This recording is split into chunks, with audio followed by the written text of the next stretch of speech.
Hello, viewers. Welcome to Review on Point. Today, I am going to talk about drama serial Stand Up Girl, episode number 7. So, let's start.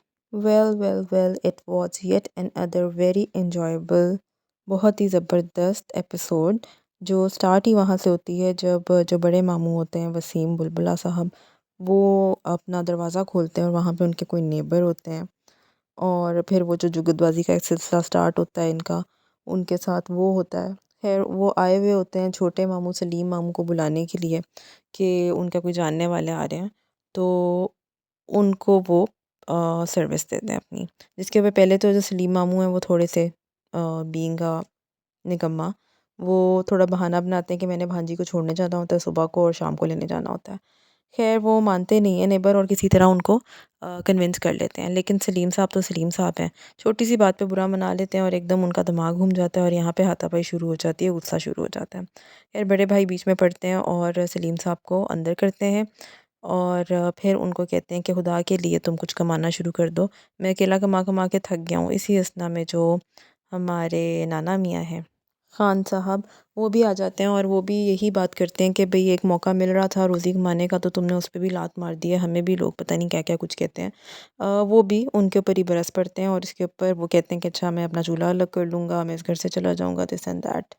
वो लड़ते-लड़ते उनकी फिर wife आ जाती हैं, वो उनको side पे हटा लेती हैं, ले जाती हैं अंदर अकेले, मतलब इस झगड़े को ख़त्म करने के लिए वो उनको सीन से गायब कर देती हैं। ज़ारा जो होती है वो अंदर ये सब कुछ सुन रही होती है और एकदम वो घबरा सी जाती है, परेशान होकर वो अपनी खाला से पूछती है जो कि ड्रामा देख रही होती हैं कि ये सब क्या हो रही है। वो कहती हैं कि कुछ नहीं हो रहा यहाँ पे।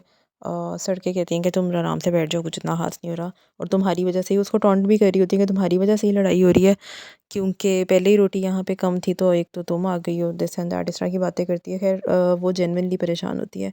इस सीन में मुझे लग रहा है कि जो ज़ारा अब्बास हैं उनकी आवाज़ कुछ डिफरेंट है, लेकिन आई थिंक बाद में वो मुझे समझ में आ गया कि वो परेशान थी। कोई एक जैसे अंदर अंदर बंदा डरा हुआ होता है, इसलिए वो इस किस्म की आवाज़ निकाल कर बात कर रही होती हैं।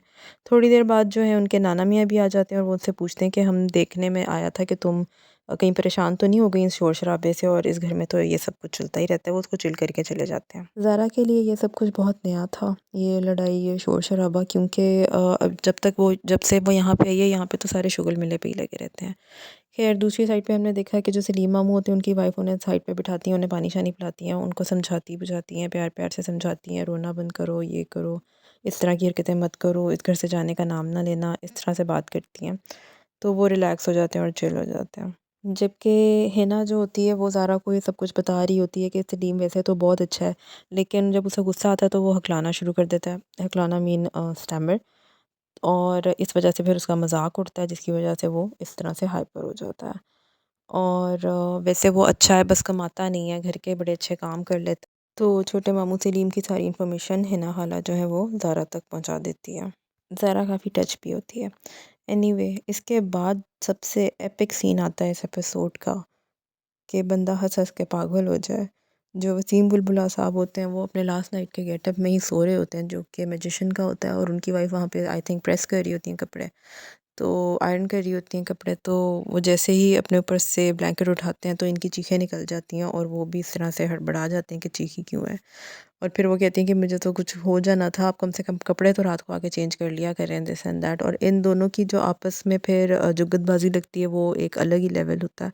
आपस में वो एक दूसरे को बातें लगा भी रहे होते हैं और बहुत ही मज़े का और बहुत कॉमेडी सीन था ये। और हमने ये भी नोट किया था कि जो बड़ी मामी है वो ज़ारा के साथ बहुत ज़्यादा लविंग है, बहुत ज़्यादा केयरिंग है।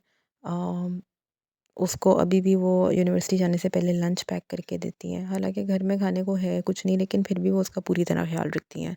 और इसी एपिसोड में हमने देखा कि वो रात को सोने से पहले उसको दूध भी देती हैं। फिर अपने कोई पुराने रखे हुए कपड़े जो कि अनटच्ड होते हैं, बिल्कुल अनस्टिच होते हैं, वो भी उसके लिए निकाल के रख देती हैं।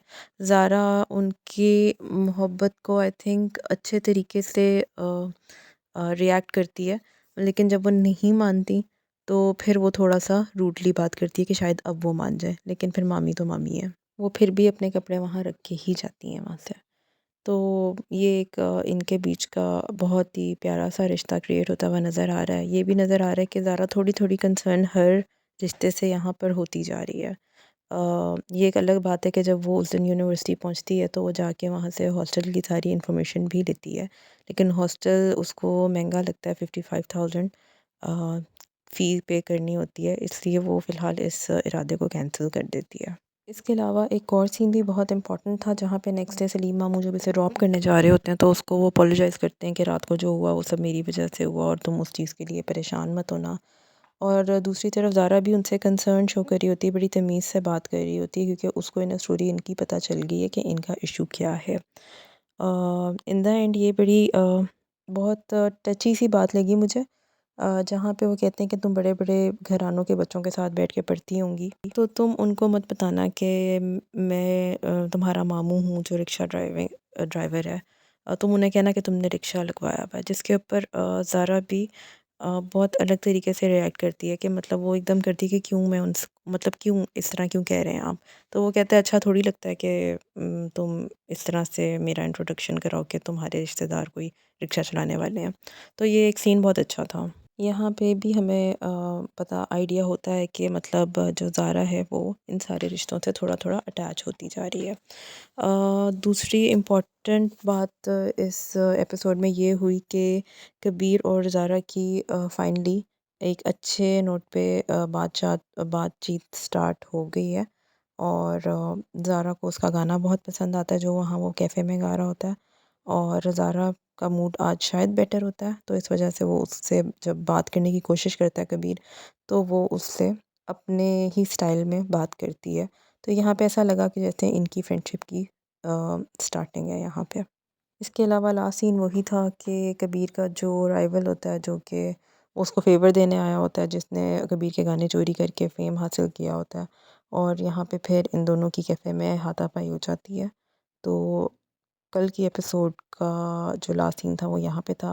लेट्स सी कि आज स्टोरी किस तरह आगे बढ़ेगी। आज इसकी सेकंड एपिसोड आनी है, तो I am so excited to watch that. So till the next time, you guys take care.